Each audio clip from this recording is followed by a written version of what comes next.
sont ouverts, ça pourrait...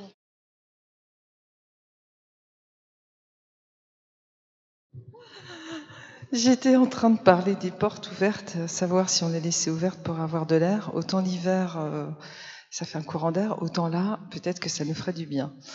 Bon, trêve de plaisanterie. Bonjour, bonsoir à toutes et à tous. Je suis ravie de vous accueillir à nouveau pour ce jeudi de la santé. La dernière de l'année scolaire, mais pas de l'année civile. Donc j'ai le plaisir d'accueillir deux grands pontes, en tout cas deux noms, deux personnes qu'on connaît bien sur la ville de Tours. Donc je vais commencer par le docteur Julia Verbe, qui est pédopsychiatre et que vous avez peut-être aussi vous-même déjà rencontré, et Arnaud Silla, qui est psychologue et très connu aussi sur la ville. Donc merci pour cette présence. Comme d'habitude, on pourra revoir et réentendre la conférence en ligne, sans doute à partir de demain, si mes informations sont justes. Je vous signale aussi que si jamais vous aviez besoin d'eau à un moment donné de la soirée, nous en avons à votre disposition. Puis nous avons aussi deux personnes qui sont là au fond de la salle et qui pourraient venir en aide en cas de problème dû à la chaleur. Donc n'hésitez pas, si vous sentez que ça monte, n'hésitez pas à nous faire signe. Voilà. Maintenant, je laisse la place donc à nos deux invités, nos experts, et puis je vous souhaite une très bonne soirée. Et comme d'habitude, après la présentation de la conférence, il y aura le moment d'échange avec des questions. Donc, n'hésitez pas. Voilà, bonne soirée.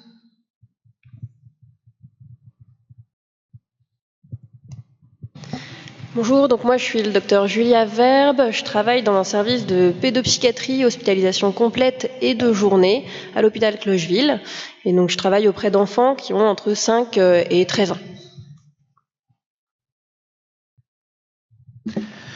Bonsoir, donc je m'appelle Arnaud Silla, je suis psychologue clinicien et donc représentant de l'adolescence ici, puisque je travaille au centre Orest. Orest, c'est, on va dire, le dispositif hospitalier qui accueille tous les adolescents du département. Et effectivement, on dit que je suis repéré à Tours puisque je travaille beaucoup sur la question du numérique, de la question du lien social, du devenir aussi adulte et être enfant à notre époque, et c'est pourquoi je pense qu'on nous a sollicité pour parler et échanger avec vous ce soir. Je parle aussi donc en tant que psychologue clinicien qui reçoit des adolescents et leurs parents. Ça, c'est vraiment important de le préciser. Et aussi, j'aurai l'occasion d'y revenir un tout petit peu lors de la présentation, aussi de la place du comité d'experts, de l'observatoire de la parentalité et l'éducation au numérique. Ce soir, on va essayer de vous présenter quelque chose que nous considérons sous un angle un petit peu original, puisqu'on va essayer de sortir des enjeux qui angoissent, en essayant de rendre accessibles des choses qui sont compliquées.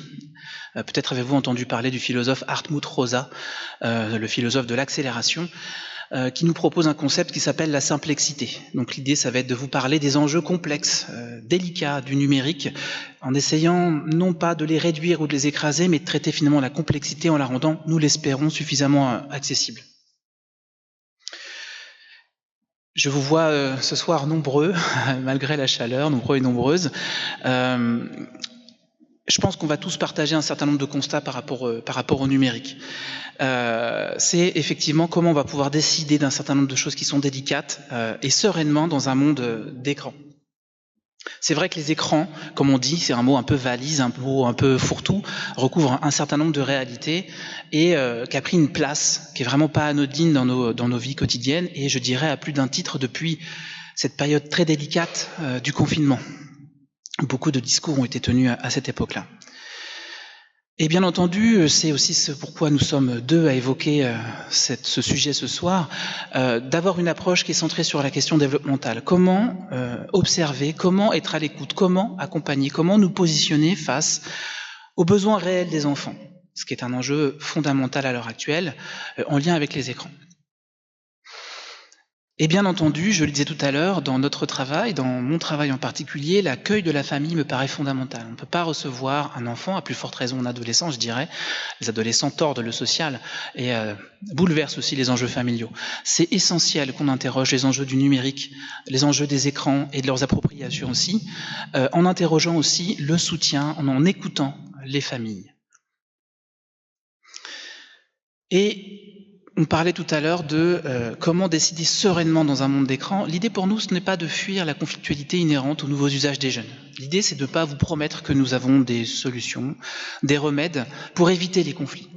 Nous pensons qu'à plus d'un titre aussi que le développement de l'enfant se construit aussi à partir d'un certain nombre de conflits. L'idée, c'est pas de générer du conflit, mais surviennent des fois des désaccords et il s'agit de les accompagner. Et donc, c'est comment on peut les traverser ensemble, mais essayer autant que faire se peut d'y donner un peu de sens.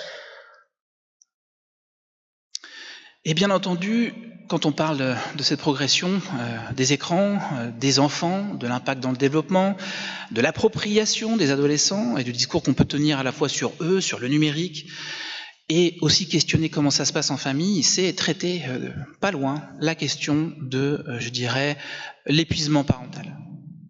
Beaucoup de parents viennent nous faire part de leurs préoccupations, nous faire part de leurs inquiétudes, souvent nous évoquant le fait qu'ils seraient démunis face aux nouveaux usages, aux appropriations des jeunes, étant entendu que bien sûr moi je suis éternellement jeune, mais je n'ai pas eu en tant qu'adulte un discours sur la question du numérique. C'est en cela une forme de rupture anthropologique.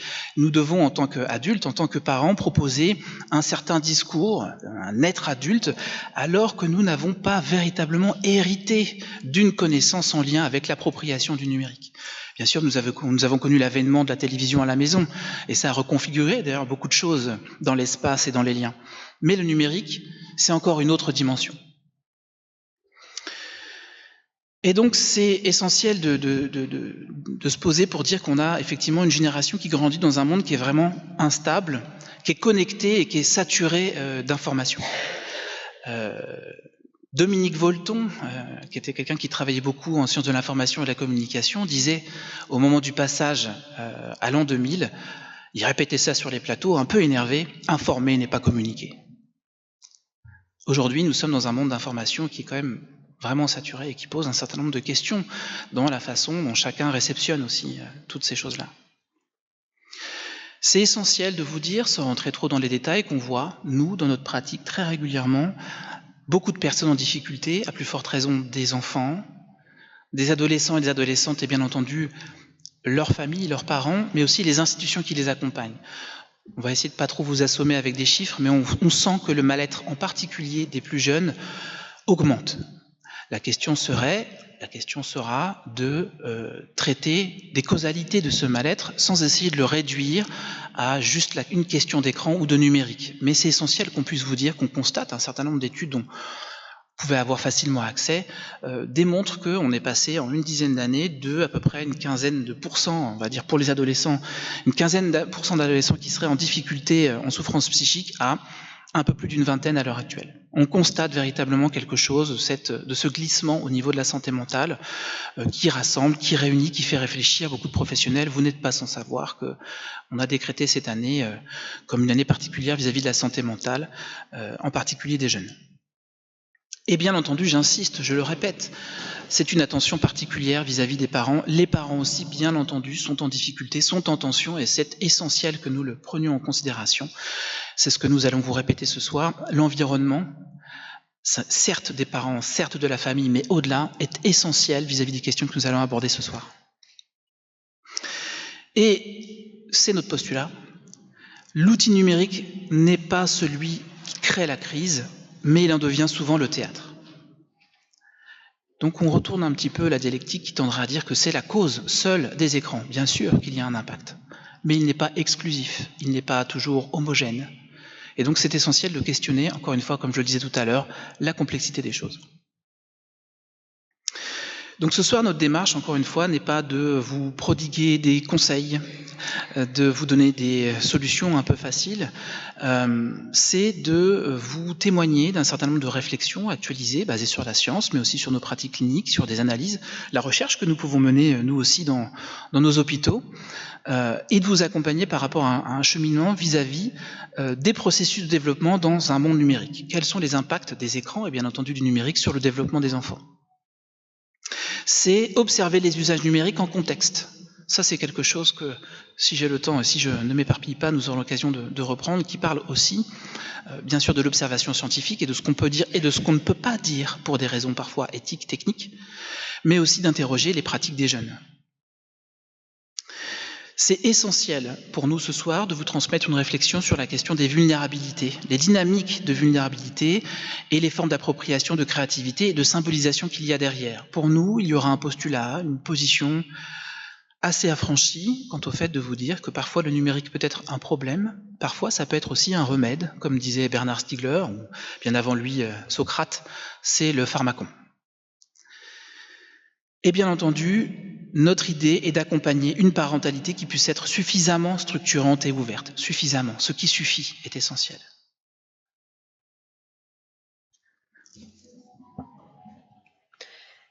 On va donc vous présenter dans un premier temps un petit résumé des résultats des études, de la recherche actuellement, sur tout d'abord les incidences somatiques que peuvent avoir les écrans sur le développement des enfants.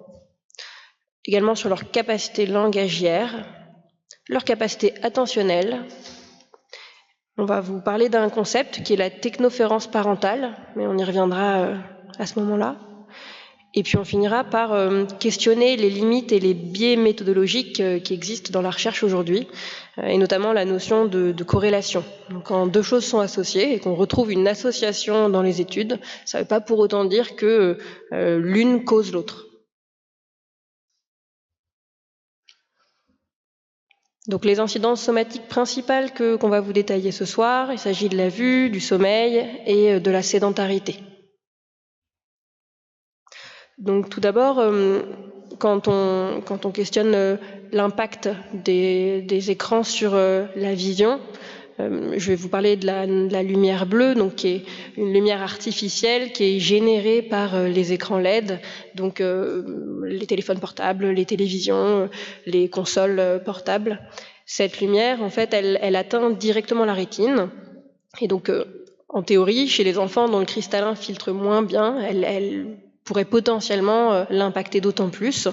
On parle de risque potentiel à long terme, potentiel parce que c'est aujourd'hui pas assez démontré par les études, mais que la théorie nous invitant à nous questionner par mesure de précaution, c'est quand même important de respecter un certain nombre de critères.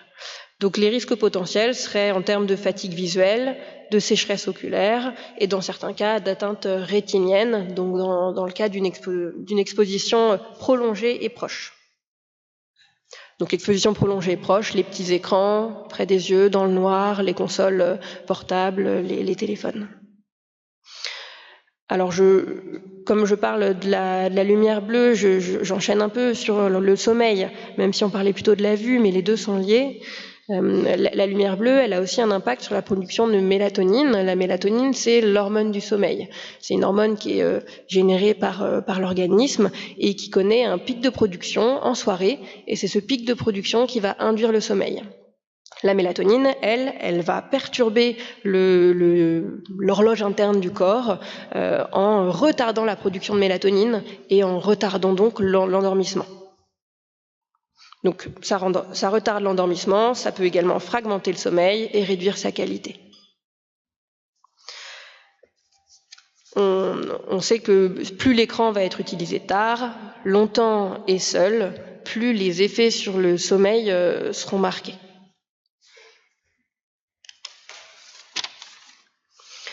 On sait également, par rapport au sommeil, qu'en dehors de l'effet sur la mélatonine, l'utilisation d'un écran le soir va retarder l'horaire du coucher parce que l'enfant ou l'adolescent va avoir envie de prolonger la consommation de l'écran. Donc il y a un double effet à la fois biologique et à la fois sur le plan du comportement. La présence des écrans dans la chambre des enfants questionne aussi, parce que un écran qui va être un téléphone qui va être sur la table de chevet, l'enfant qui va connaître un réveil nocturne qui peut être normal va le consulter pour regarder l'heure, pour regarder ses messages, et ça va majorer l'éveil qui aurait pu être moins long sans le fait de regarder l'écran. Je vais vous parler là d'une étude qui a été réalisée en 2022, donc sur la base de questionnaires par l'Institut de la vigilance et du sommeil, sur un échantillon représentatif de parents qui ont été questionnés sur leur sommeil et le sommeil de leur enfant. Donc il y avait un échantillon d'environ 1000 parents d'enfants entre 6 mois et 11 ans. Donc 24% des parents déclaraient que leur enfant souffrait d'un trouble du sommeil. On constatait également que 9 enfants sur 10 avaient accès à des écrans au sein du foyer et les utilisaient en moyenne 1h15 après 17h, donc entre 17h et le coucher. Dans 49% des cas, les parents pensaient que les écrans n'avaient aucun impact sur le sommeil de leur enfant. Mais pourtant, dans ce questionnaire, on constatait que les enfants qui étaient exposés aux écrans après 17 heures avaient aussi un sommeil qui était moins bon, notamment avec un retard d'endormissement, donc une diminution de la quantité de sommeil et aussi une diminution de la qualité du sommeil. Donc on voit dans cette étude que les parents sont parfois pas très bien informés sur l'impact que les écrans peuvent avoir au niveau du sommeil de leur enfant.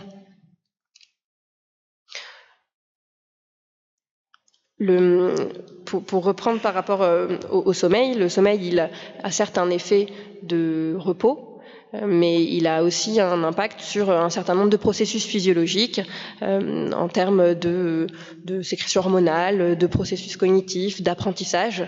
Et ça nous permettra d'en reparler un peu plus dans les diapositives d'après, notamment sur les difficultés attentionnelles et sur le développement du langage.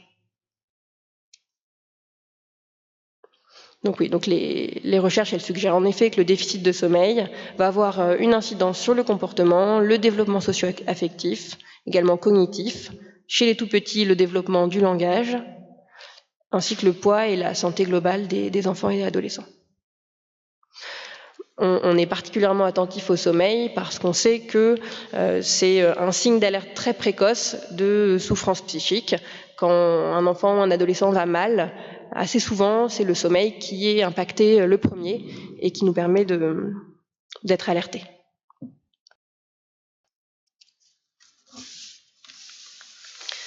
Donc, je vais vous parler de la sédentarité. Donc, la sédentarité, c'est en fait le temps passé assis ou allongé ou alors en position statique debout, mais sans activité physique autre que le lever et le coucher. On sait aujourd'hui qu'un temps d'écran prolongé, c'est un comportement sédentaire. Mécaniquement, quand on est devant un écran assis, on n'a pas d'activité physique. Et les comportements sédentaires sont associés à des risques accrus en termes de surpoids et d'obésité, avec les risques cardiovasculaires qui y sont associés, en termes de troubles du comportement alimentaire, de qualité du sommeil et donc de bien-être général. Les mécanismes qui sont en jeu sont en fait multiples. Déjà, être assis devant un écran longtemps, c'est une faible dépense énergétique. Les écrans sont en général plutôt utilisés à l'intérieur et on sait que l'exposition lumineuse, elle a un impact notamment sur le sommeil. Donc, moins d'exposition lumineuse dans la journée peut altérer le sommeil. Par les écrans, notamment la télévision, et l'accès à la publicité alimentaire peut influencer les choix et la consommation, notamment en termes d'alimentation. Et on va aussi être moins attentif aux signaux de satiété qu'on peut ressentir quand on est devant un écran. Alors la sédentarité, c'est quelque chose qui n'est pas uniquement lié aux écrans, bien entendu. Elle est plurifactorielle. Elle peut être en lien avec les habitudes familiales, avec le temps de travail des parents, avec l'accès plus ou moins facilité aux espaces extérieurs. Dans les études, on identifie que les facteurs qui aggravent la sédentarité, c'est aussi un niveau socio-éducatif bas. La sédentarité est alors plus marquée. On parle d'écran dans leur globalité, mais en fonction du type d'écran qui est utilisé, la sédentarité ne va pas être la même. La dépense énergétique est moindre quand on est passif devant une télévision par rapport à un jeu vidéo qui va être partagé et interactif.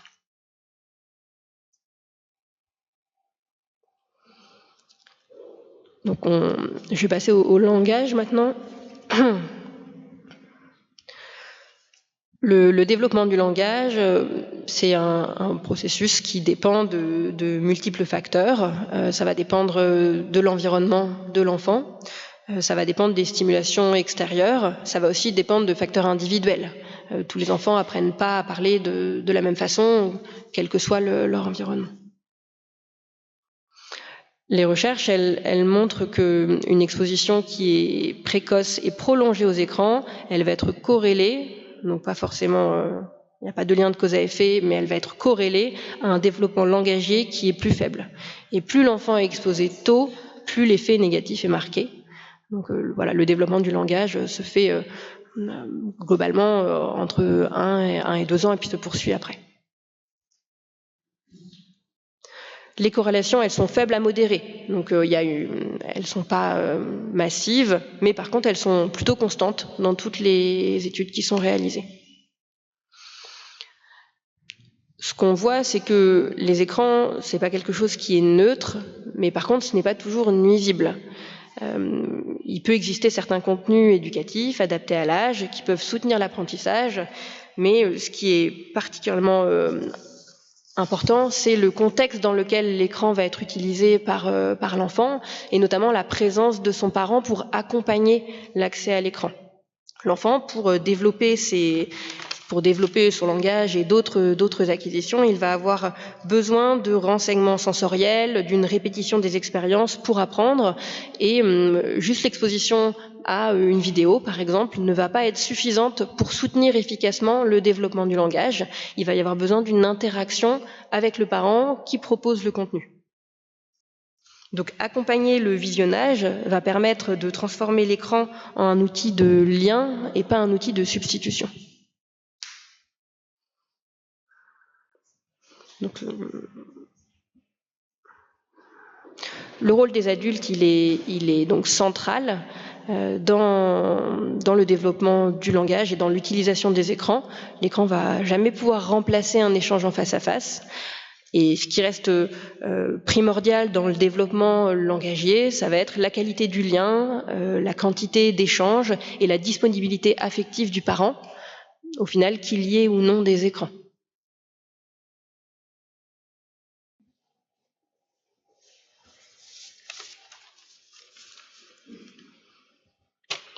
Donc, pour aborder maintenant la question de l'attention, les troubles de l'attention, alors l'entité diagnostique, c'est le TDAH, donc le trouble de l'attention avec ou sans hyperactivité. Le TDAH, c'est un trouble du neurodéveloppement qui est d'origine multifactorielle, et une bonne partie de ces facteurs précèdent de beaucoup l'exposition aux écrans. Les études montrent une association qui est observée entre l'exposition aux écrans avant 3 ans et les troubles attentionnels ou des comportements hyperactifs ou agressifs. Alors je précise, c'est pas le TDAH en tant qu'entité diagnostique. Comme la majeure partie des études sont sur la base de questionnaires ou de déclarations des parents, c'est ce qu'ils observent en termes de capacité attentionnelle ou de comportement. C'est pas poser un diagnostic par un médecin. Donc ces difficultés attentionnelles, ces comportements vont être surtout en lien avec des contenus violents, mais ce qui est notable, c'est que l'association est observée avant 3 ans, mais chez les enfants qui ont 4-5 ans, et pour les mêmes contenus, il n'y a pas d'association significative qui est retrouvée.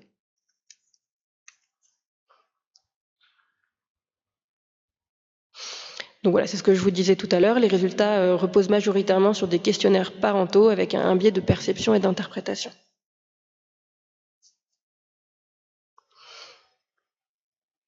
Certaines études, les études à ce sujet sont contradictoires et d'autres peuvent indiquer peu ou pas de lien significatif chez les très jeunes enfants.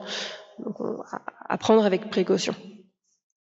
On sait que les enfants, notamment très jeunes, avant 18 mois par exemple, vont être attirés spontanément par les écrans du fait de sur un plan purement sensoriel, avec la lumière, avec le son qui est produit, et sans même comprendre les enjeux qui sont associés à l'écran. Donc ça va être une attirance plutôt sur le plan sensoriel.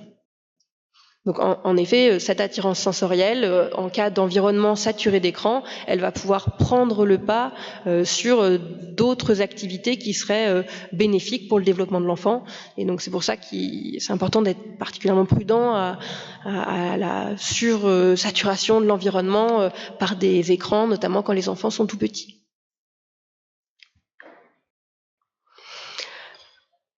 Donc en conclusion, par rapport à l'attention, ce n'est pas l'écran en soi qui pose problème, mais plutôt l'âge de l'exposition, la qualité du contenu, le temps passé devant l'écran et surtout le contexte familial et éducatif et la présence du parent.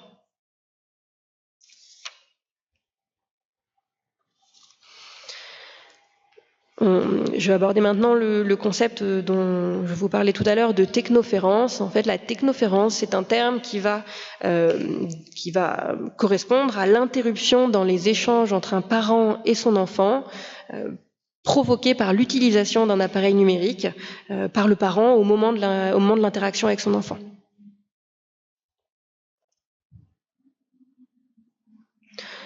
Les interruptions dans l'échange parent-enfant sont plutôt brutales et peuvent affecter la disponibilité du parent à son enfant et provoquer chez l'enfant un sentiment d'insécurité. Comme on sait que le lien d'attachement de l'enfant à ses figures principales d'attachement est essentiel dans son développement, c'est pour ça que ça impacte de fait le développement du langage, des compétences socio-émotionnelles, même en cas de bruit de fond comme la télévision par exemple. La régulation émotionnelle et comportementale est aussi concernée, puisqu'elle découle de la capacité d'un parent à sécuriser son enfant. L'idée, c'est aussi de nuancer. Un épisode d'interruption, de lien, parce que le parent est appelé, va pas pour autant causer des conséquences dramatiques dans le développement de l'enfant, pas du tout. Il s'agit aussi de pouvoir réparer derrière par la disponibilité et la présence cet épisode. Et il s'agit aussi d'arriver à limiter dans le temps le nombre d'interruptions dans la communication.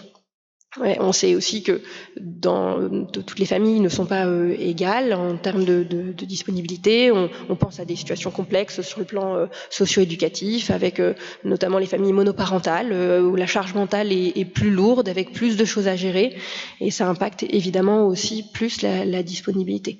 Il ne s'agit pas de culpabiliser, mais d'informer et d'offrir une grille de lecture pour mieux comprendre le développement de l'enfant et les liens entre le parent et l'enfant avec cette place du numérique au sein des familles qui est le cas aujourd'hui.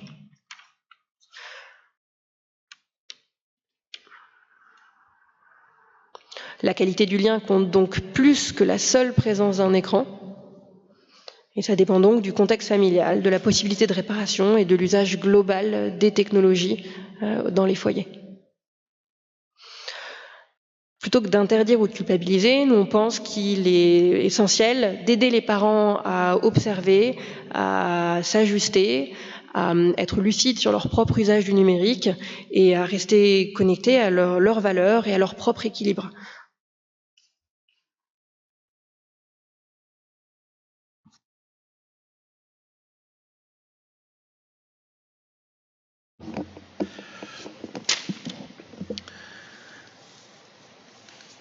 Il y a un certain nombre de limites en fait à la recherche actuelle. On ne vous l'a pas dit directement, mais c'était affiché en tout petit en bas des diapositives. On s'appuie sur ce qu'on appelle une méta-analyse. C'est très important de vous dire ça. C'est pas juste une étude, c'est une recension d'études qui peuvent être comparables et qui observent des effets qu'on va donc comparer pour voir si effectivement ils sont avérés ou non. Ça ne veut pas dire encore une fois qu'il y a une causalité, mais on essaie de comparer ce qui est comparable. On est dans ce moment-là au niveau de la recherche. On essaie de comparer ce qui peut l'être. Et donc la méta-analyse, qui était toute petite, qui est écrite en bas, est une méta-analyse de référence, qui d'ailleurs, celle sur laquelle Grégoire Borst, qui est donc a été un des membres de la commission écran, sur laquelle il s'est appuyé pour ressortir un certain nombre de préconisations du rapport demandé par le président Emmanuel Macron, et dont les conclusions sont toujours accessibles, si vous le souhaitez, en ligne sur le site de l'Élysée. Donc il y a plusieurs parties à ce rapport-là, mais donc il explique justement les enjeux des limites de la recherche et qui, à l'heure actuelle, font quand même débat dans la communauté des professionnels de la santé et de l'enfance. Vous voyez que sur cette diapositive, elle est divisée en deux parties, avec l'image d'un auteur qui s'appelle Nicolas Poirel, qui est aussi quelqu'un qui s'occupe d'un laboratoire qui s'appelle l'Absidé à Paris, qui traite ces questions effectivement du développement normal de l'enfant, et qui a commis un ouvrage il y a maintenant 3 ou 4 ans, qui porte un titre qui devrait nous faire réfléchir. Ne paniquez pas. Mais pour être très clair, ce soir on vous propose un message dont le but c'est pas vous faire paniquer, mais c'est vrai qu'on retient moins l'information. C'est des études qui ont été faites. Hein. On retient moins l'information quand elle n'est pas stressante. Voilà, je dis ça, je dis rien. C'est-à-dire que si on vous angoisse par rapport aux écrans, vous allez plus retenir que c'est problématique et que c'est dangereux. Nous, on ne vous dit pas que c'est pas dangereux, que c'est pas problématique, on vous dit c'est compliqué. Et d'ailleurs, c'est ce que dit la science, c'est compliqué. Et je vais vous spoiler, comme on dit aujourd'hui, l'ouvrage. Nicolas Poirel, il dit tout le temps, corrélation ne veut pas dire causalité. Il y a des associations qui sont observées, mais ça ne prouve pas de lien direct. C'est très important puisqu'en fait, souvent, on affirme des choses et techniquement, on n'a pas les moyens de les prouver. Ça ne veut pas dire qu'il n'y a pas de sujet, qu'il n'y a pas de problème. Mais attention à ce qu'on dit. C'est-à-dire que si on veut s'appuyer sur une discussion qui soit sérieuse, il faut qu'on puisse avoir des assises scientifiques qui soient suffisantes. Or, aujourd'hui, il y a des choses qu'on ne peut pas affirmer de cette manière-là. Mais j'insiste, ça révèle une responsabilité qui est la nôtre en tant qu'adulte de devoir décider un certain nombre de choses. C'est pas parce qu'on ne peut pas le prouver qu'il n'y a pas de sujet. Et donc, ce que nous dit notamment Nicolas Poirel et plein d'autres, vous verrez à la fin, j'ai fait une petite mosaïque d'ouvrages, j'espère qu'ils seront lisibles sur l'écran, pour vous permettre d'avoir une petite revue littérature d'ouvrages accessibles partout dans les bonnes librairies Tourangelle. Et donc, ce que nous dit en tout cas Nicolas Poirel et d'autres, je pense à Séverine Erel, Anne Cordier, Grégoire Borst, plein d'auteurs aujourd'hui que vous pouvez entendre partout, lire partout, ils vous disent que les usages numériques sont un facteur parmi d'autres et qui ne sont pas isolés. C'est compliqué. Et dans la méthodologie, c'est ce que tu disais tout à l'heure, on a beaucoup de questionnaires, on pose des questions, on appelle ça des hétéro-questionnaires, on demande aux parents de nous donner leur avis, ce qu'ils observent, etc., ce qui est tout à fait précieux. Mais c'est pas la même chose que quand on les rédige soi-même, et un enfant ne peut pas tout à fait le faire. Donc en fait, c'est basé aussi sur du déclaratif, ce qui n'est pas tout à fait la même chose que dans d'autres formes d'études qu'on peut faire. Ça limite aussi d'un point de vue méthodologique ce qu'on va pouvoir mettre en œuvre, et bien entendu, on sait que quand on veut évaluer quelque chose qui est potentiellement dangereux ou problématique, on ne va pas mettre les enfants dans ces situations-là. Donc il y a des choses que difficilement on va pouvoir prouver. Ça va être très compliqué en fait, si vous voulez. On en est à ce stade dans la méthodologie de la science. Et donc, ce qui est compliqué, c'est que ça fragilise les résultats, et surtout sur les plus jeunes, parce qu'on ne peut pas véritablement, notamment pour les tout petits, écouter les choses de la même manière. Et bien sûr, les effets sont complexes, je n'ai de cesse de le dire, et non linéaires. Tout dépend de l'âge, du type de contenu, de moments d'exposition, du rôle des adultes et, oserais-je dire, aussi des cultures familiales dans le rapport au numérique et à l'écran en général.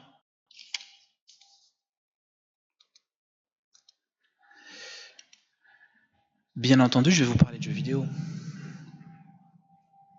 Il y avait un ancien pédopsychiatre tourangeau, de la place Tourangelle, qui s'appelle toujours Jean-Yves Le Fourne, qui est quelqu'un qui m'a formé, qui était donc responsable du centre Orest, fondé en 1996. Et il nous expliquait tout le temps, dans une diatribe dont il avait le secret, qu'on a tous entendu à un moment donné ou à un autre cette expression « arrête de jouer, va faire tes devoirs ». Arrête de jouer, va faire tes devoirs. Voilà. Et lui, il nous disait, je la fais courte, on ne peut pas travailler si on ne sait pas jouer. Et il disait, jeu vidéo, ça peut s'entendre de plein de manières. C'est le jeu JO, c'est le jeu rimbaldien, jeu est un autre, jeu vidéo. C'est aussi la vie d'en haut, jeu vidéo, c'est-à-dire je vis quelque chose qui me fait me ressentir, me vivre d'une certaine manière. Donc le jeu vidéo occupe un certain nombre de fonctions qu'on oublie souvent. On l'entend, on l'observe, on l'interprète, on l'appelle, souvent du côté plus de la vigilance, et des fois on a bien entendu raison, que pour l'objet culturel qu'il est ou qu'ils sont. C'est pourquoi c'est essentiel, bien entendu, d'observer les jeux vidéo, à l'heure où on a de cesse de vous rappeler que le prochain GTA va sortir l'année prochaine. Pour les néophytes, GTA, c'est un jeu très connu où la question de la liberté et de la violence est transcendée pour nous faire réfléchir à qu'est-ce qu'on peut mettre en œuvre dans le pour-de-faux du jeu vidéo, mais dans quelle mesure aussi ça peut être sacrément problématique. Le jeu vidéo, c'est devenu une culture légitime. Pensons que pour les 3 dernières présidentielles, ça a été une force de lobby monumentale. Je le dis, on est entre nous. Mais le syndicat du jeu a fait la promotion de choses assez incroyables, propose aujourd'hui, comment on appelle ça, le soft power. La France est très reconnue sur cette question-là. C'est un espace culturel aujourd'hui qui est inévitable et qui transcende, qui dépasse plutôt la culture du cinéma aujourd'hui, le jeu vidéo. C'est une véritable industrie. Mais on ne vous présente souvent que la petite partie pour le tout, des jeux qu'on appelle AAA, et il y a un univers de création incroyable, à Tours en particulier d'ailleurs. Des gens qui créent des choses, qui racontent des histoires, qui sont vraiment formidables. Et on gagnerait à en parler davantage, ou en tout cas à écouter les jeunes nous parler de ce qu'ils y trouvent derrière ces choses-là. En tout cas, le jeu vidéo, de ce que moi j'entends dans ma pratique, de ce que nous sommes nombreux à observer, c'est aussi un espace de créativité, un espace de coopération, et aussi, et ça c'est le psychologue qui le dit, un espace de mise en récit de soi. Le jeu vidéo, pour le psychologue que je suis, est un objet de culture investi par les jeunes, parfois les moins jeunes, où des gens racontent des histoires. Ils ne sont pas juste en train de se taper dessus, se courir derrière. Ils ne sont pas non plus victimes d'une histoire dans laquelle on les mettrait juste simples spectateurs. Ils sont acteurs de ce qu'ils mettent en scène dans ces espaces-là. Donc pour nous, ce sont des objets de soins très précieux. Et donc c'est important de ne pas l'oublier, cette dimension-là. Je me permets de faire un focus dessus parce que c'est pas forcément comme ça qu'on en parle la plupart du temps. Ça a aussi une fonction, pour aller vite, de régulation émotionnelle, de décompression, de stimulation, de lien au pair. Beaucoup de jeux vidéo, et là je pense pas forcément encore une fois aux jeux qu'on met devant, les jeux dits mainstream, les plus connus, les AAA, beaucoup de jeux sont investis souvent comme des espaces intermédiaires pour se raconter et se mettre en lien avec les autres. Pas juste avoir ce que d'aucuns appellent des partenaires virtuels, quand on fait une partie de Fortnite ou de Valorant, mais quand même, beaucoup de jeunes racontent qu'ils aiment bien les espaces intermédiaires, c'est-à-dire les salons, en attendant que le jeu se charge, pour discuter de ce qui se passe chez eux, de ce qu'ils vivent, du bac qui approche, d'une nouvelle mise à jour pour quelque chose, de la dernière série qu'ils ont vue, ou parfois de choses très compliquées qu'ils vivent ou qu'ils ont vécues dans le lien social. On aurait tort de se priver, on aurait tort de ne pas y être attentif. Mais bien entendu qu'il y a beaucoup d'usages problématiques avec ou à travers le jeu vidéo. Vous le savez, et c'est aussi une donnée dont on aura l'occasion de reparler un petit peu après, on pense souvent les écrans dans le rapport au temps, mais le jeu vidéo, il a une dimension d'immersion, c'est un procédé très corporel pour le coup, très cognitif aussi. Et donc les enfants, mais pas que, des fois passent énormément de temps et effectivement peuvent conduire à des formes de repli, d'isolement, parfois de dépenses, mais aussi de troubles de l'humeur. Je ne l'ai pas mis là ici, mais il peut y avoir aussi plein de choses qui se passent, et parfois même une perte de maîtrise dans ce qui est à l'œuvre dans leur pratique du jeu, où la question du plaisir n'est plus tout à fait là. Et donc c'est là qu'on doit être vraiment attentif et vigilant à ce que ces jeunes mettent en œuvre derrière. Alors, on ne parle pas d'addiction à proprement parler. Alors c'est un sujet, comme on dit chez nous, avec les ados, c'est un sujet touchy. Parce que quand on dit qu'il n'y a pas d'addiction, les gens se fâchent. Comment ça? Mais comment pouvez-vous dire qu'il n'y a pas d'addiction? Mon enfant reste campé, il ne pense qu'à ça. Oui, bien entendu. C'est que pour nous, l'addiction relève d'un champ assez spécifique. L'OMS a reconnu en 2018-2019 un trouble du jeu vidéo.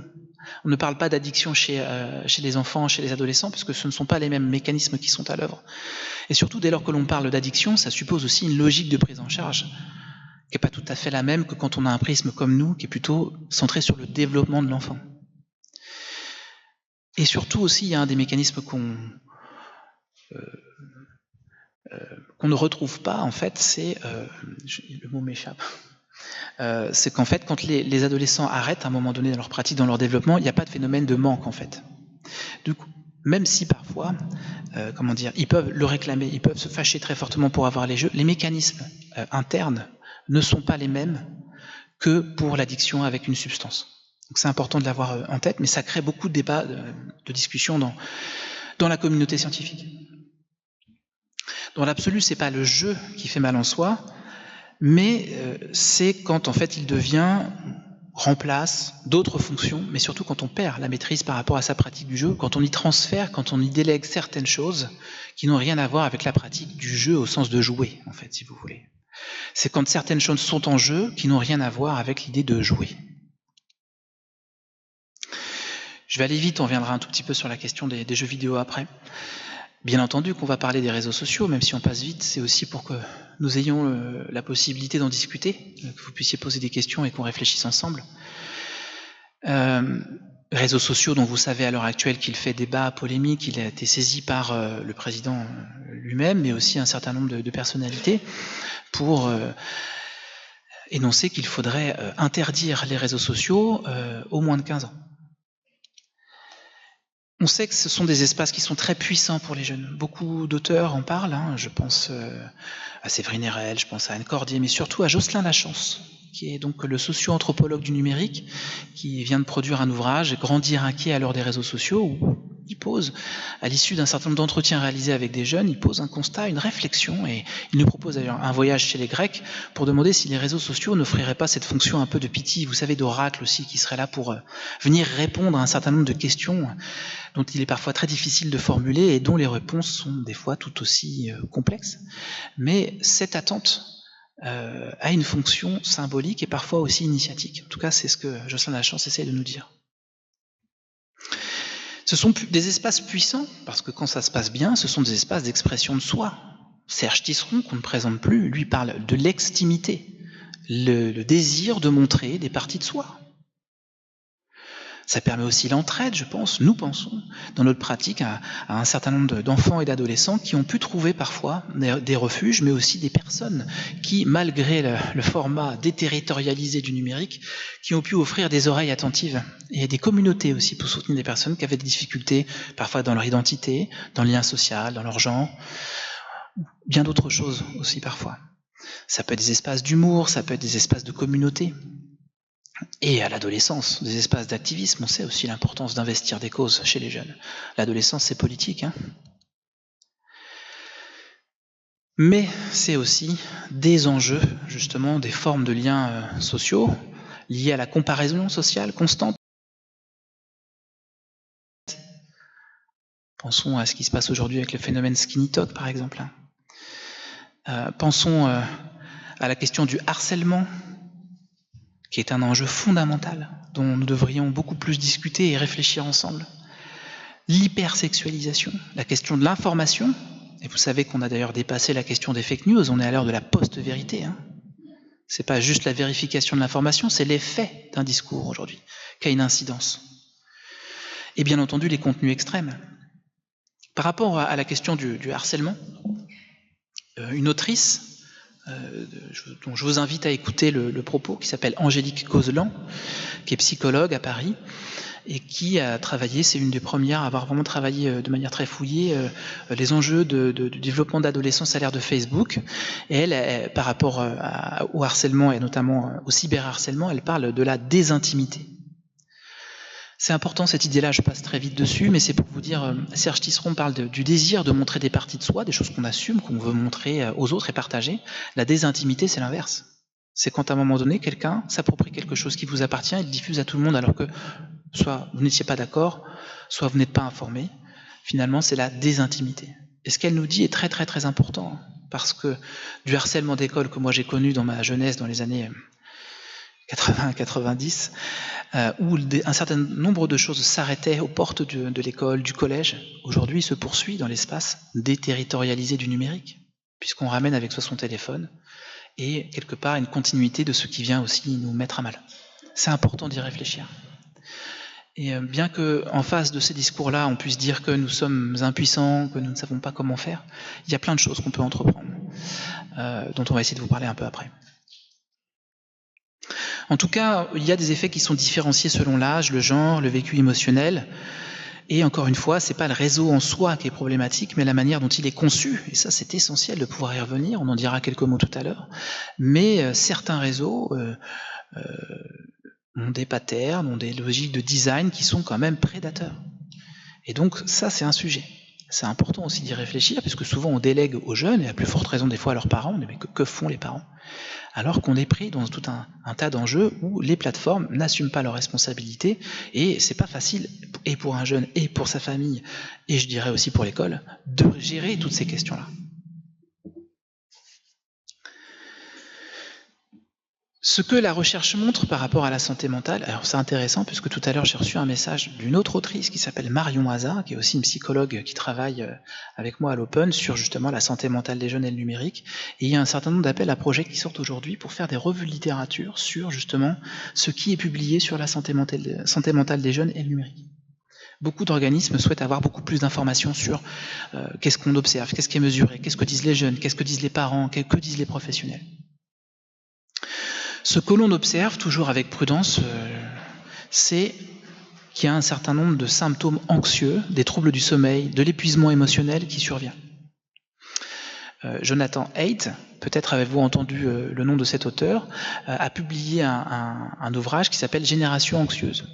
Donc c'est un psychologue renommé américain qui a plutôt une lecture assez pessimiste des enjeux du numérique, mais il nous propose une analyse qui est quand même assez précise et avec des moyens beaucoup plus conséquents qu'on a en France pour observer finalement les enjeux, des effets du numérique et des réseaux sociaux en particulier chez les jeunes. Voilà ce qu'il dit. D'autres disent un peu autre chose.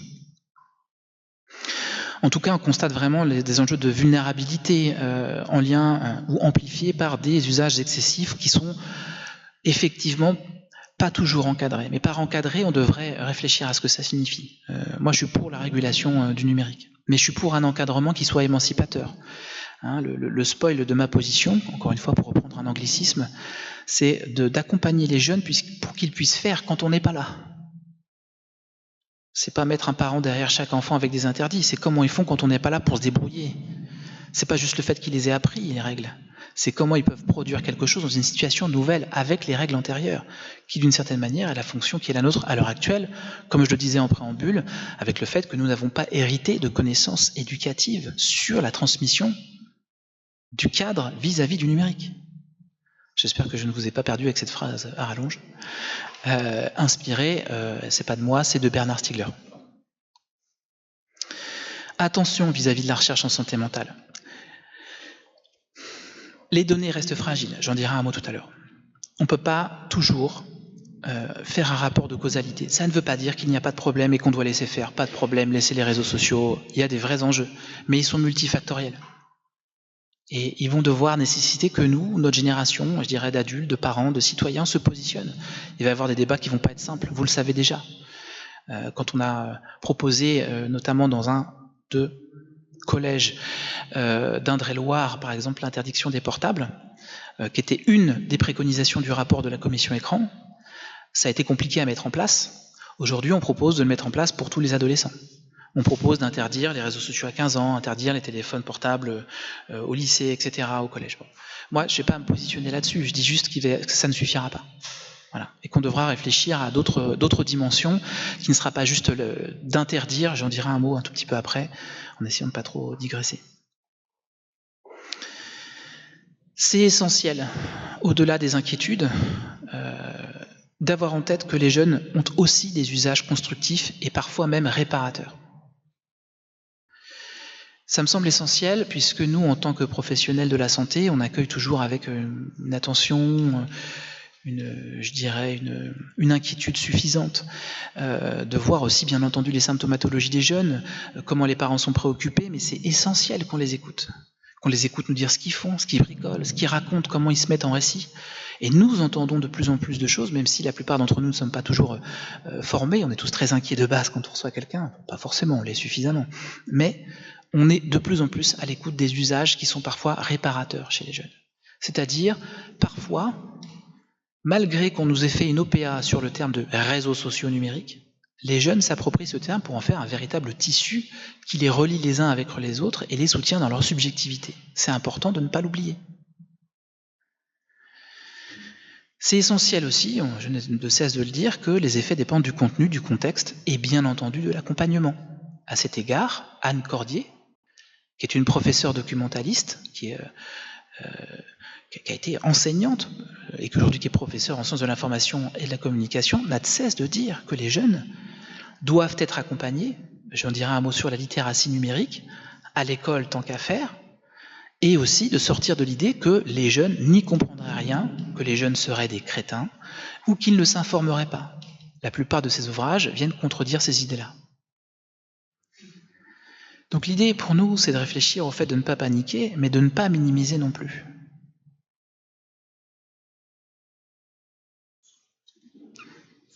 On va conclure de manière plus simple pour pouvoir discuter ensemble. On avait prévu de vous parler un petit peu des usages numériques des jeunes, mais aussi en famille, pour vous montrer un peu aujourd'hui quelles sont les pratiques chez les parents, en fait, combien il y a d'écrans, quels sont les écrans qui arrivent à la maison et à quel âge, combien de temps ils passent tous respectivement sur les écrans. Il y a une donnée qui est très importante, c'est qu'on constate que si la plupart des jeunes de 15 à 17 ans passent presque 4 heures par jour sur les écrans, un peu plus des 3/4 sont destinés aux enjeux de scolarité. Donc c'est important d'avoir en tête que quand on dit que les jeunes sont tout le temps derrière des écrans, pour une majeure partie des cas, c'est aussi pour la scolarité, à plus forte raison quand ils passent leur bac comme en ce moment, ou qu'ils sont collés à Pronote.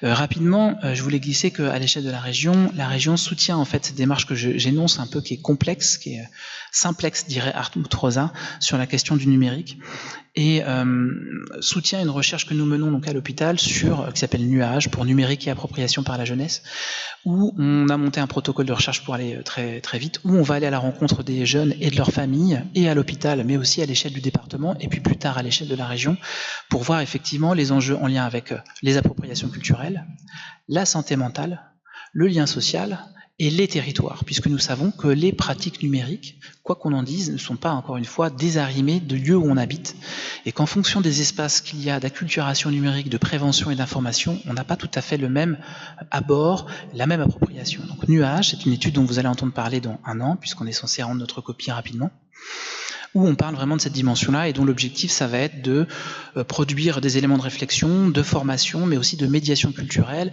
vis-à-vis des jeunes, vis-à-vis de leurs familles, mais aussi des professionnels de la santé et de l'accompagnement social. De toute façon, je vous transmets le PowerPoint, il sera collé en fait.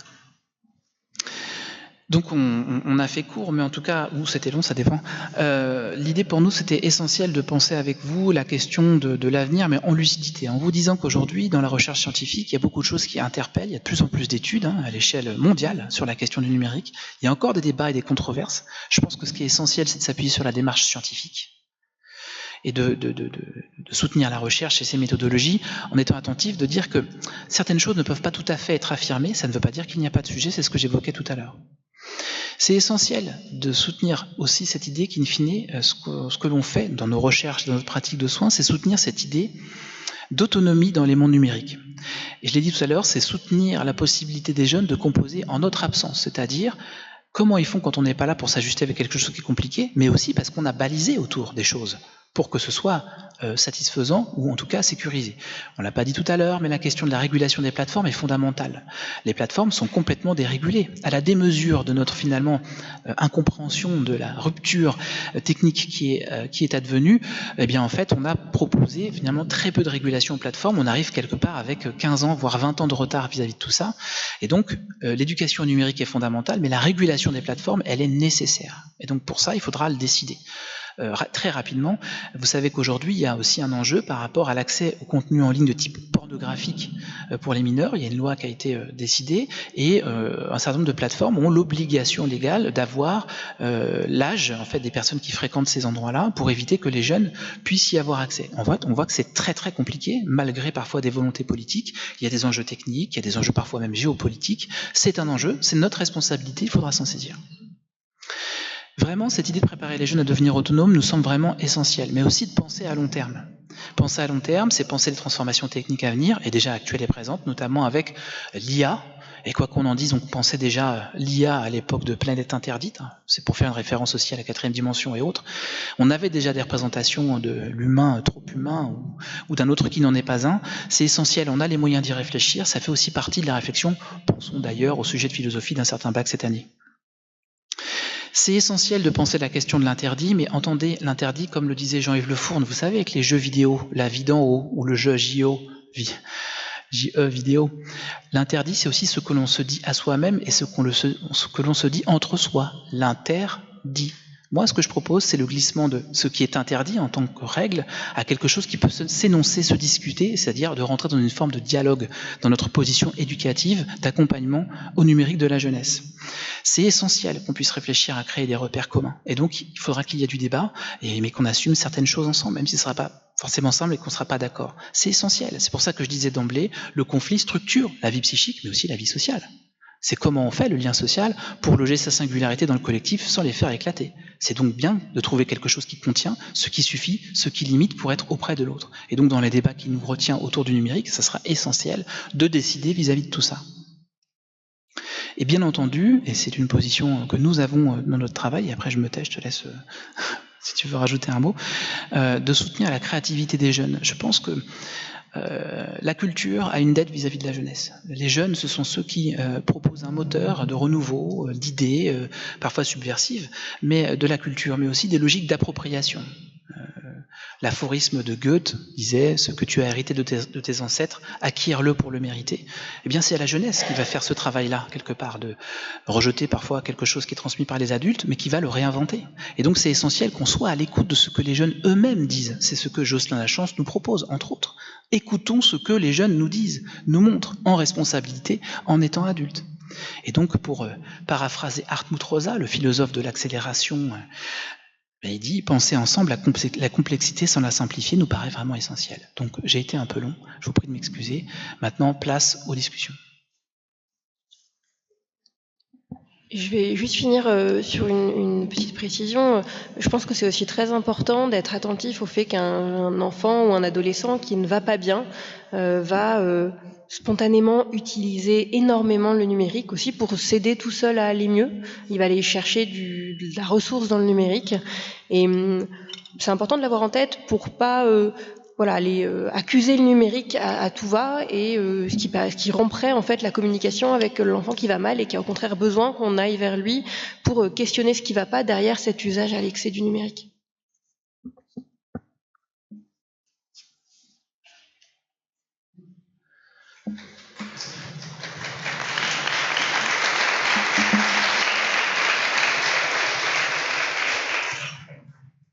Je vois que vous avez dû terminer rapidement. Est-ce qu'on va retrouver l'ensemble de vos interventions en ligne? Enfin, l'ensemble de ce que vous aurez dû dire, en fait. Bien sûr. D'accord. Comme dirait Buzz l'éclair, et au-delà. Oui, on avait prévu quelque chose structuré comme ça, on savait que j'étais bavard, mais aussi pour avoir une approche un peu nuancée, basée sur ce qu'on observe d'un point de vue scientifique et ouvrir un peu le champ de la réflexion en dehors de ce que souvent on aborde sur ces sujets-là, c'est-à-dire vraiment quelque chose qui est angoissant. Donc effectivement, notre support dans le fond et dans la forme propose un discours qu'on essaye nuancer. Il y a aussi toutes les références scientifiques sur lesquelles on s'appuie, donc une bibliographie qui est exhaustive, donc effectivement c'est un outil. Et là, je propose une bibliographie accessible en librairie, qui ne sont pas que des ouvrages scientifiques, à large spectre. Il y a beaucoup de choses dedans, voilà. Oui, vous avez parlé tout à l'heure de lumière bleue, c'est tout ce que ça veut dire. Lorsqu'on se met en mode sombre, est-ce que ça a les mêmes effets que la lumière bleue? Oui, justement, les modes sombres, ils sont pensés pour être utilisés plutôt la nuit, donc les effets sont moindres. Après, ça reste des effets, ça ne peut pas annuler complètement l'effet. C'est moindre, mais ça reste présent. Ce qui est intéressant, par contre, c'est quand vous faites ça, vous consommez moins d'énergie. Quand on est en lumière noire, on consomme moins d'énergie. Non, mais c'est un sujet très important par rapport à ce qu'on appelle la littératie numérique, c'est comment comprendre en fait les enjeux du numérique, c'est aussi des enjeux écologiques. Donc c'est un déroulé. Quand on met en mode sombre, on consomme moins d'énergie. Ça fatigue un peu moins quand même. Voilà, mais dans tous les cas, mode sombre c'est très bien, ça consomme moins d'énergie, mais la lumière naturelle est toujours plus importante, plus nécessaire par rapport, je pense vraiment aux enfants, quand on dit est-ce que le filtre lumière bleue est suffisant? Oui, c'est très bien, ça a vraiment une incidence. Parlez d'ailleurs avec les opticiens, ils ont plein de choses à vous raconter sur aujourd'hui l'évolution des techniques des verres. On a fait des choses incroyables, mais ça ne remplacera jamais la lumière naturelle. C'est pourquoi, dans ma pratique, et même en tant que parent, quand j'accompagne des jeunes, je leur propose aussi de faire des pauses dans leur pratique. De temps en temps pour bouger, sortir, faire autre chose, parce qu'ils auront une meilleure performance si c'est ce qu'ils cherchent, mais c'est aussi parce que ça leur permet de se réguler d'un point de vue vraiment physiologique, c'est essentiel. Donc vraiment, mode sombre, super pour la planète, ça fait une petite différence, mais c'est pas forcément l'essentiel. Jouons dans un dispositif, un poste de jeu, ou regardons la télévision dans des espaces qui sont avec suffisamment de lumière, ça c'est essentiel. Moi dans ma pratique, je le répète tout le temps, être suffisamment bien assis, avoir de la lumière autour de soi et pas être toujours dans le noir, avoir une distance suffisante vis-à-vis de l'écran, sont des éléments qui sont fondamentaux, surtout dans le cadre de développement de l'enfant et de l'adolescent. Ça a des incidences sur plein de registres, mais je suis bavard, donc je vais m'arrêter là.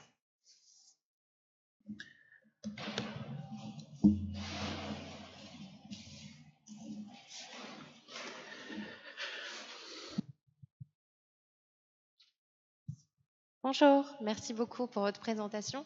Tout à l'heure, vous avez parlé de la lumière et l'exposition après 17 heures, la lumière des écrans. Est-ce que le fait de sortir ses enfants, par exemple, au parc, de 17 heures à 19 heures, enfin, quand il fait jour comme ça, c'est pareil que les mettre devant l'écran en dehors de l'activité? Est-ce que ça les empêche de dormir, le fait d'être exposé à la lumière naturelle? Alors, c'est toujours positif de sortir ses enfants au parc même après 17 heures. Le seul point où il faut être attentif, c'est l'activité physique avant l'endormissement et peut aussi rendre plus difficile l'endormissement. Donc pour un enfant qui se couche, un petit enfant qui se couche à 19h30, s'il est encore en train de faire le fou sur la balançoire à 19h, il va avoir plus de mal en effet à s'endormir derrière. Par contre, un enfant qui va se coucher plus tard, évidemment qu'être à l'extérieur entre 17h et 18h30, ça peut être que bénéfique sur sa dépense d'énergie de la journée, sur l'exposition cumulée à la lumière, il n'y a pas de souci.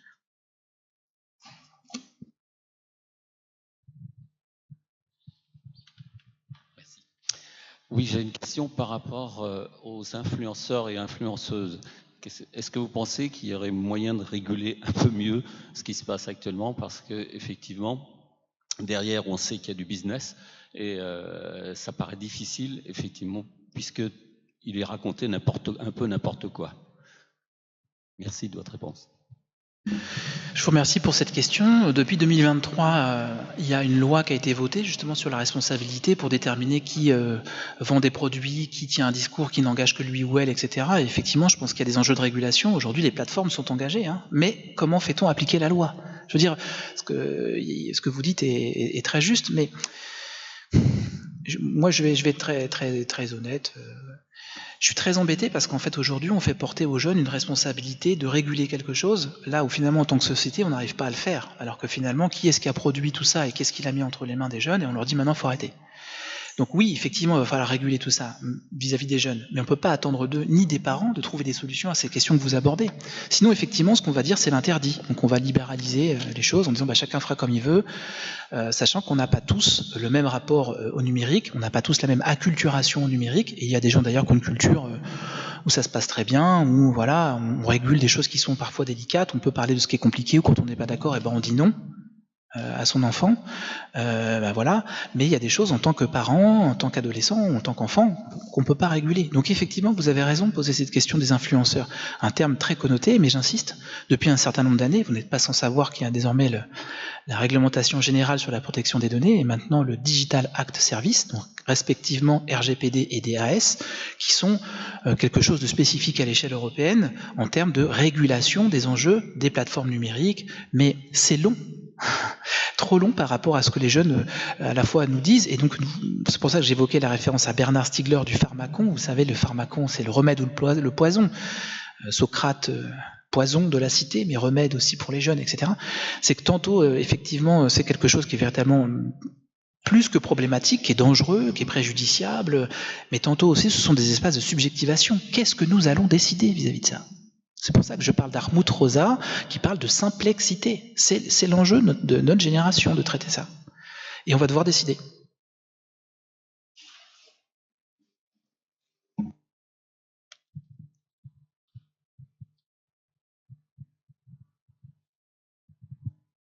Merci. On parle des écrans et des jeux vidéo.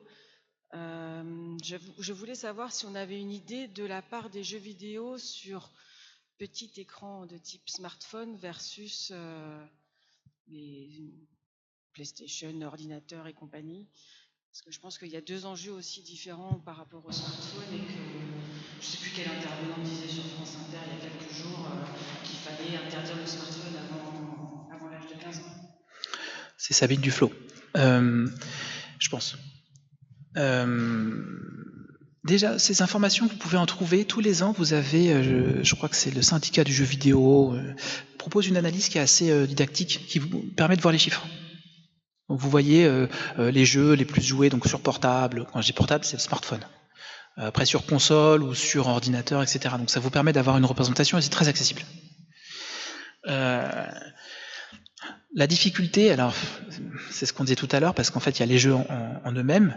Parfois il y a des jeux qui sont incroyables, vraiment incroyables, mais c'est pas les jeux qu'on va vous présenter. Et du coup on va dire ah bah les jeux vidéo c'est effectivement tout ce qu'ils font, en mélangeant souvent le jeu pour ce qu'il est de ce que les gens en font. C'est-à-dire des jeunes utilisent certains types de jeux, je pense à Roblox, où ils vont créer des choses dedans, ils vont se rencontrer, et pourtant en tant qu'adulte on va dire ah mais c'est problématique parce que des fois il se passe ci ou il se passe ça. Bon.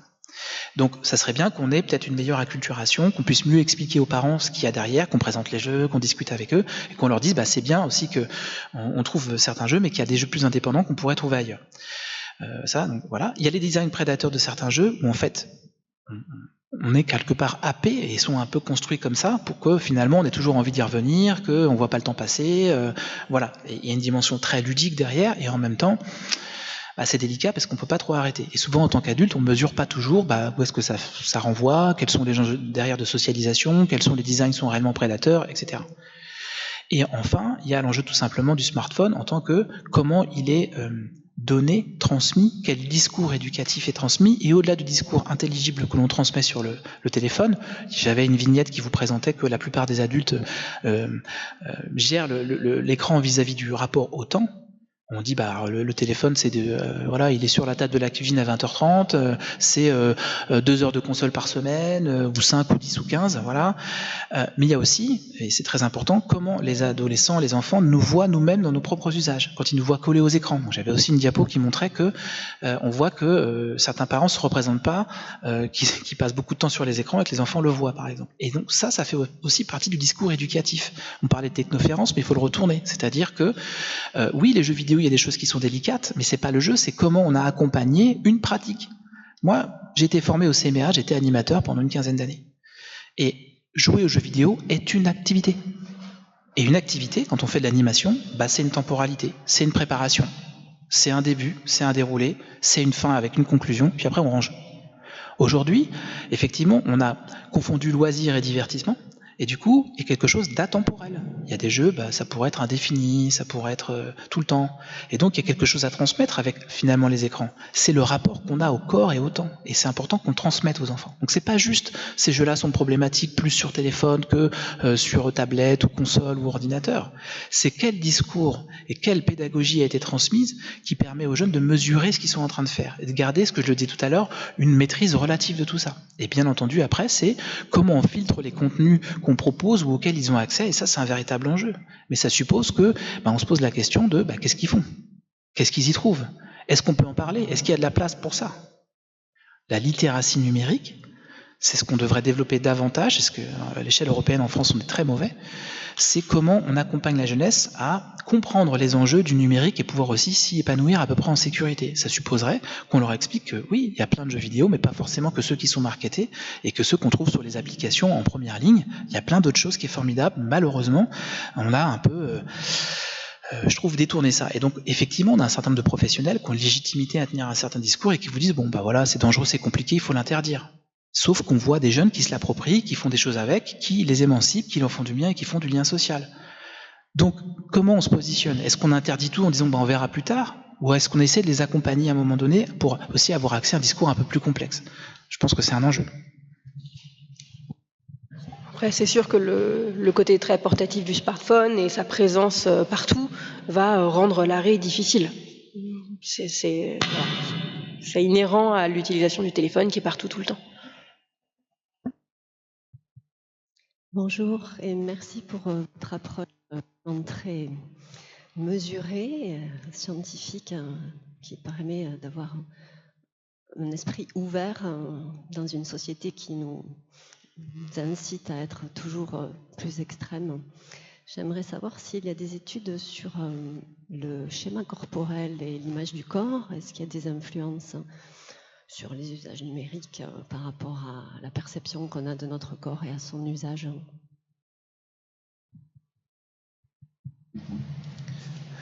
Il y a plein de gens qui en parlent. Il y a plein de psychologues cliniciens qui en parlent, effectivement. Il y a des études. Alors, des études.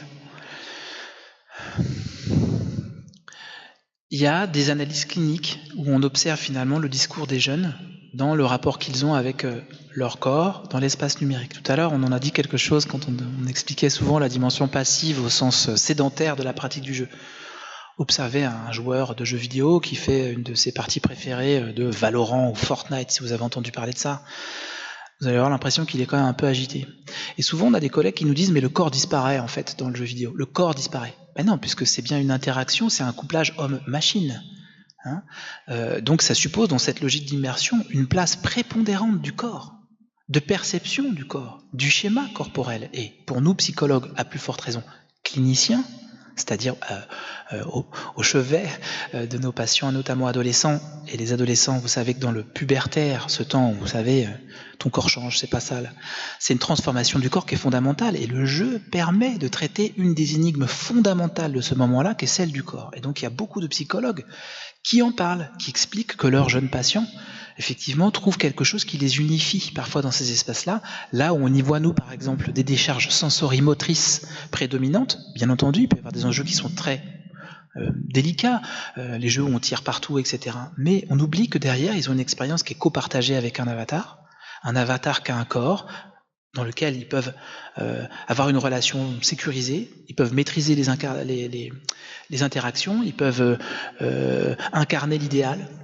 Et donc tout ça, c'est un rapport effectivement au corps, à la perception du schéma du corps. Donc les études, là, malheureusement, moi je ne peux pas vous en citer directement. Ce que je peux vous citer, c'est tous les articles des auteurs qui parlent justement du rapport des jeunes aux jeux vidéo et la place occupée par le corps, en tout cas la place du corps dans cette pratique-là. Et donc pour nous, c'est fondamental de vraiment être attentif à ça, c'est-à-dire, moi dans ma pratique, j'accompagne les jeunes, on voulait en parler, mais on accompagne les jeunes avec les objets qu'ils investissent. Si c'est la musique, on peut faire de la guitare et du piano. Si c'est du cheval, on fait de l'équitation, on en parle. Si c'est un jeu vidéo, on peut parler du jeu vidéo. Si c'est un manga, on parle du manga. Et dans ma pratique, vraiment, c'est quelque chose qui est très marqué, d'observer bien entendu ce qui peut être à l'œuvre quand un enfant joue, si c'est ça qu'il fait ou elle fait aux jeux vidéo, mais de regarder aussi le corps. Comment se positionne-t-il? Est-ce qu'il disparaît véritablement pour autant? Est-ce que l'enfant ou l'adolescent est bien dans son corps? Et c'est pour ça que j'évoquais cette importance fondamentale en tant qu'accompagnant, enseignant, adulte, parent, sur le poste de jeu d'un enfant. Et quelque chose qu'on devrait véritablement faire avec nos collègues médecins généralistes, c'est quand on fait des entretiens maintenant avec les jeunes, on devrait leur dire, est-ce que tu joues aux jeux vidéo? Est-ce que tu regardes des séries?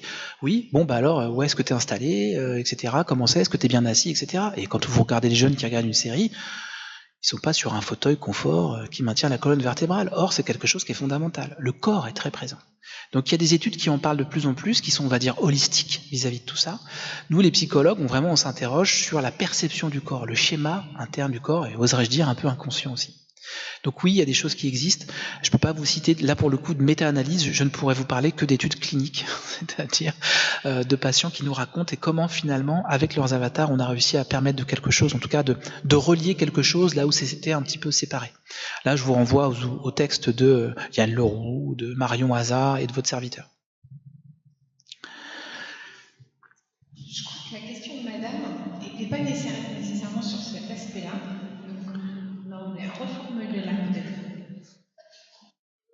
C'est juste, je suis d'accord avec les jeux vidéo pour y avoir joué, j'ai vraiment senti la dimension corporelle et l'engagement. C'était aussi plutôt par rapport scroll ou à une consommation beaucoup plus passive, et notamment à ce qui peut être exagéré, comme quelles sont les parties du corps qui sont surexposées dans les réseaux sociaux ou sous-exposées, et est-ce que les adolescents auraient modifié éventuellement la perception de leur schéma corporel, de l'image du corps par rapport à ces perceptions qui peuvent être fragmentées. Voilà, mais merci pour la réponse sur les jeux vidéo. C'est effectivement pas la même chose. Oui, il y a beaucoup d'études qui sont réalisées là-dessus, mais alors surtout sur les phénomènes, par exemple, de doom scrolling. Enfin voilà, quand on regarde des informations à l'infini et qui sont plutôt angoissantes, etc. Effectivement, on observe, mais depuis quand même très longtemps, mais il y a beaucoup de phénomènes aujourd'hui qui s'implémentent, qui sont quand même délicats. On voit, alors aujourd'hui c'est Skinny Talk par exemple, c'est vraiment quelque chose qui retient l'attention, mais il n'y a pas que ça, il y a plein d'autres choses, je ne vais pas vous faire la liste. Il y avait à l'époque les challenges, etc., où effectivement on voit des enjeux de la perception du corps, mais je pense qu'il faut aller plus loin sur la question de la sexualisation, l'hypersexualisation, et plus largement la place des femmes, ou de la question du féminin dans les espaces numériques. Je pense, comme d'autres, que l'espace notamment par exemple urbain, pour comparer, et ce sont des espaces qui ont été pensés, conçus par et pour des hommes.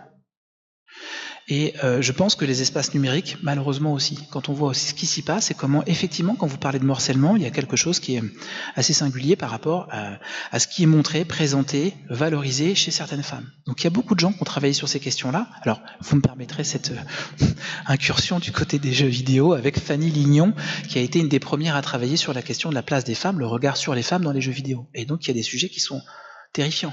Pour ça d'ailleurs que j'ai mis un ouvrage derrière qui parle notamment de combattre le cybersexisme, qui nous fait réfléchir sur ce que vous dites de manière très concrète. Donc le lien qu'il y a avec j'allais faire un néologisme très vilain, mais le fait de morceler l'autre, les parties de l'autre, et des enjeux de sexualisation, d'hypersexualisation et de normes véhiculées derrière. Donc oui, il y a des études qui sont faites. En l'occurrence, avec Jocelyn Lachance, l'Open va faire une étude sur tout ce qui va être l'hypersexualisation et les nouveaux codes de séduction en ligne chez les jeunes. Donc c'est quelque chose qu'on observe.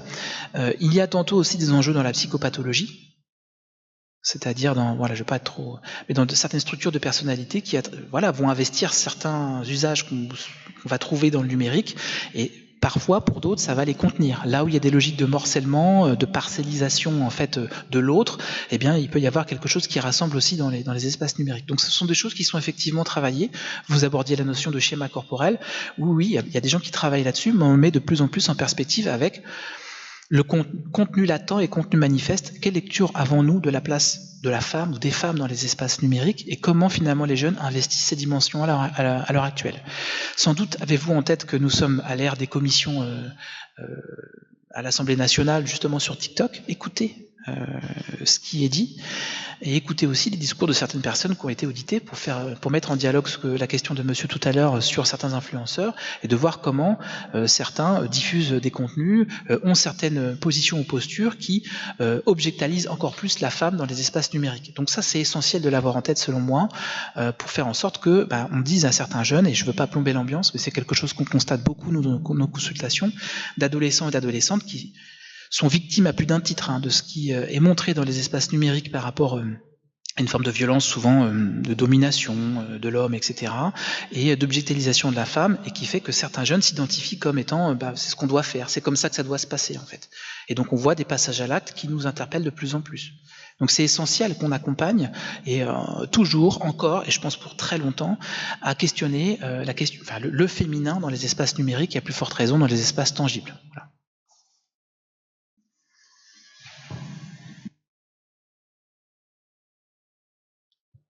Le défi pour traduire ça en langage des signes. Merci. Bonsoir. Merci pour ce soir, pour votre intervention. J'avais une question. Donc si j'ai bien compris, c'est pas tant les écrans qui sont nocifs, ou même le numérique, c'est plutôt la manière dont on les utilise et on les surconsomme. Et du coup, ma question, ce serait comment vous expliquez la perversité de l'homme à autant l'utiliser, quitte à ce que ça devienne nocif pour lui-même au final. Merci. Est-ce que vous avez regardé L'Associé du diable ?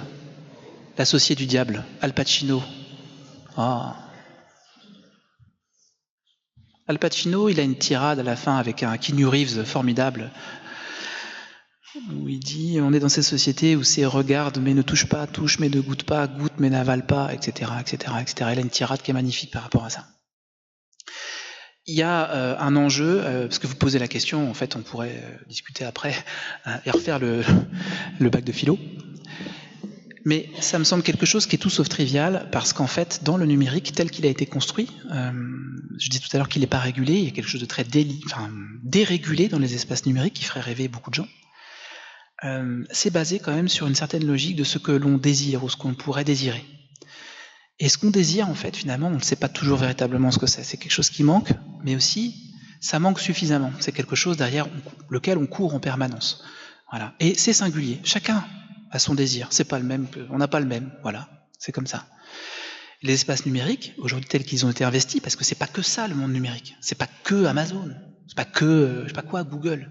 Mais ces espaces ont bien compris qu'on désirait quelque chose et qu'on manquait. Et il y a une histoire derrière. Je vous invite à lire le bouquin Propaganda de Ed Bernays, ou si vous n'avez pas le temps d'écouter l'excellent Bernard Stiegler, qui a commis en 2012 une conférence qui s'appelle « Adolescence et obsolescence, comment grandir dans un monde jetable ». Et il y explique finalement l'origine derrière la captation, qui est aussi un des piliers des mondes numériques, qui fait qu'à un moment donné, ils ont très bien compris qu'on allait manquer de quelque chose et qu'on allait donc toujours vouloir quelque chose. Et donc, c'est super, ça veut dire qu'on a des consommateurs en puissance à l'infini.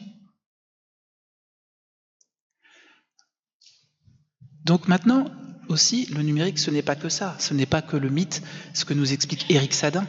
Ce n'est pas que le mythe de ARPANET. C'est pas que le mythe de l'armée qui crée le premier réseau pour se mettre en lien entre les bases en Californie, à San Diego, etc. C'est pas que des geeks dans les garages. C'est bien plus que ça. On a créé une mythologie du numérique qui nous fait croire que ce qu'on voit, c'est ce que c'est. Et il y a une crypte numérique, comme dans toutes les familles. Et il y a d'autres discours, il y a d'autres gens qui ont créé le numérique. Ce qu'on appelle l'Internet 2.0, c'était pour que les gens discutent tous ensemble, qu'ils aient les moyens de dialoguer tous ensemble. Et ça, on l'oublie, l'espace des créateurs dans les mondes numériques. C'était ça aussi l'état d'esprit, je dirais un peu Wikipédia, du numérique. Or, ce qu'on retient aujourd'hui, c'est ce qui fait peur, ce qui angoisse, à raison, hein, et qui nous fait dire, on est capté, etc. Mais c'est pas que ça, sauf qu'aujourd'hui, c'est pas valorisé. Le libre, le logiciel libre, c'est pas valorisé. À Tours, vous avez des gens qui créent des choses incroyables autour de cette culture. Et ce sera intéressant de se rapprocher de ça. Bonsoir. J'avoue que vos interventions respectives me bousculent et me questionnent. Notamment concernant la petite enfance, avec des collègues. On s'aperçoit quand même, au fur et à mesure des années, on remarque de plus en plus de difficultés du langage, voire ce qu'on pourrait appeler des troubles du spectre de l'autisme, de l'agressivité chez des enfants dont on sait qu'ils passent leur temps devant l'écran. Donc j'entends que vous voulez minimiser, mais je trouve que c'est pas en corrélation par rapport à ce qu'on croit voir, même si j'entends que vous dites que c'est multifactoriel.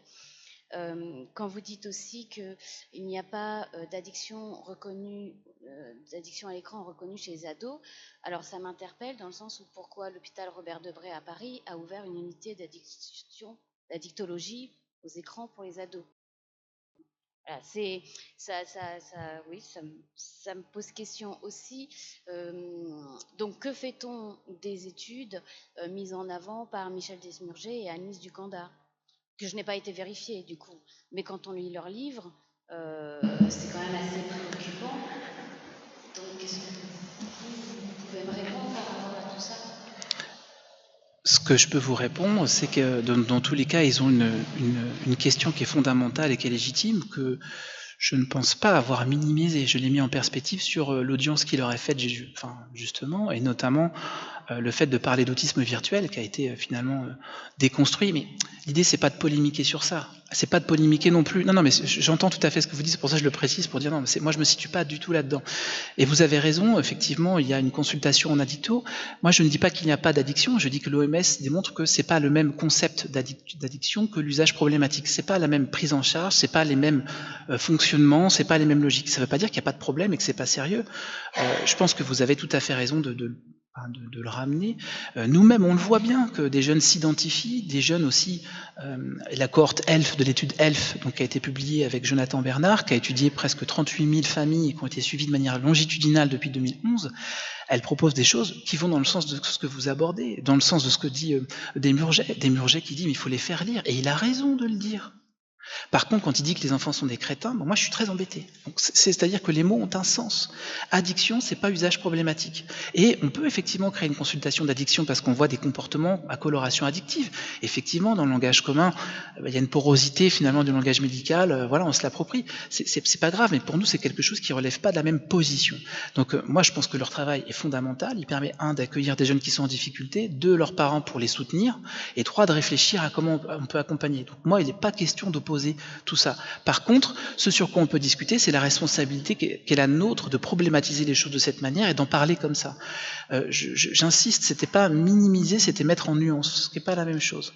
Dans notre pratique, je peux vous dire, aujourd'hui, on a une journée de consultation qui était d'autant plus éprouvante, qui fait bien sûr chaud, mais on voit des difficultés qui sont terrifiantes, qui nous font vraiment peur aussi. Et donc, il ne s'agit pas de dire tout va bien, on peut soigner les gens avec un réseau social ou un jeu vidéo.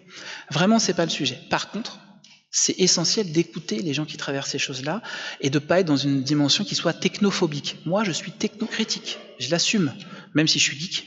Je critique les logiques qu'il y a derrière, et pour ça, j'ai besoin de m'appuyer sur ce qui se fait.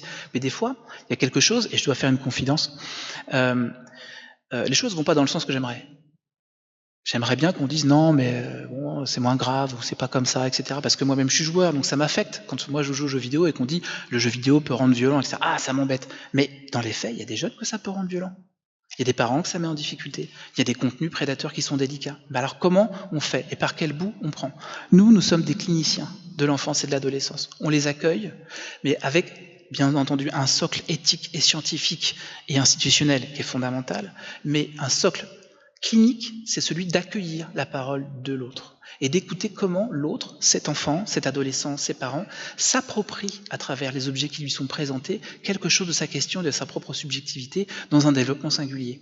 Et donc ça suppose qu'on soit à large spectre, c'est-à-dire vraiment qu'on soit holistique. Donc on ne peut pas juste dire ou marteler il y a de l'autisme virtuel. Oui, il y a des problèmes. Et c'est vrai, elle a raison, je pense, Alice Ducunda, de nous interpeller. Elle le fait et son message est porté. Maintenant, ça serait bien aussi que soit portée la question de la culture au sens de l'appropriation.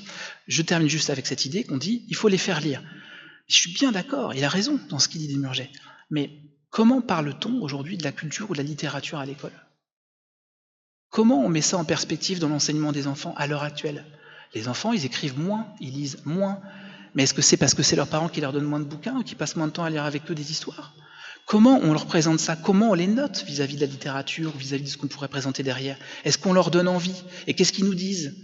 On n'a jamais autant écrit qu'aujourd'hui, et en même temps, ils ont si peu écrit à l'école qu'aujourd'hui.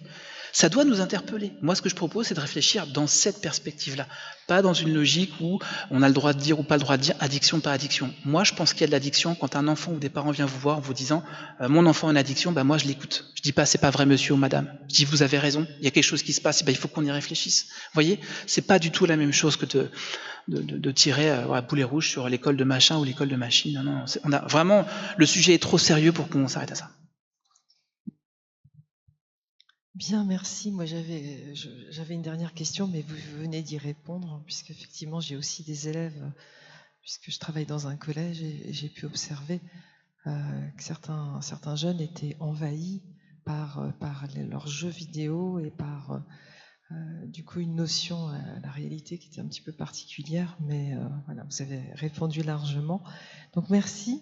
Merci beaucoup de votre très, très belle et très riche conférence à tous les deux. Merci au public d'avoir été attentif et d'avoir posé ces questions. Donc bonne soirée.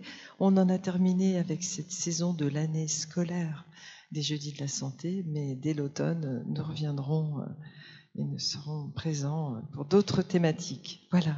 Bon retour chez vous, bonne soirée et à bientôt.